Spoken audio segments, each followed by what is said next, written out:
وزیر اعلیٰ چندر شیکھر راؤ نے بھدراچلم میں سیلاب سے متاثرہ خاندانوں کو 10,000 روپے مالی مدد کا اعلان کیا ہے۔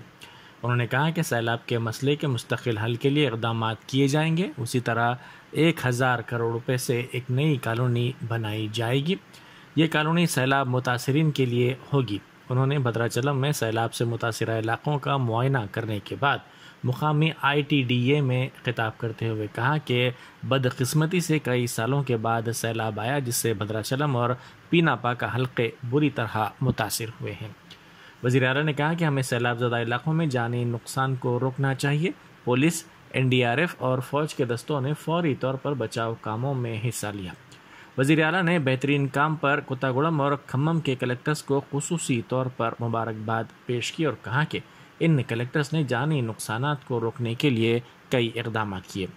انہوں نے کہا کہ ضلع انتظامیہ کے ذریعے 7,274 خاندانوں کو باز آباد کاری مراکز منتقل کیا گیا ہے۔ متاثرہ خاندانوں کو فی کس 10,000 روپے دیے جائیں گے۔ انہوں نے کہا کہ فی خاندان 20 کلو چاول بھی دیے جائیں گے۔ وزیر اعلیٰ نے کہا کہ سیلاب کا مسئلہ ہمیشہ کے لیے ختم ہونا چاہیے۔ انہوں نے واضح کیا کہ بھدراچلم شہر کو سیلاب سے بچانے کے لیے اقدامات کیے جائیں گے۔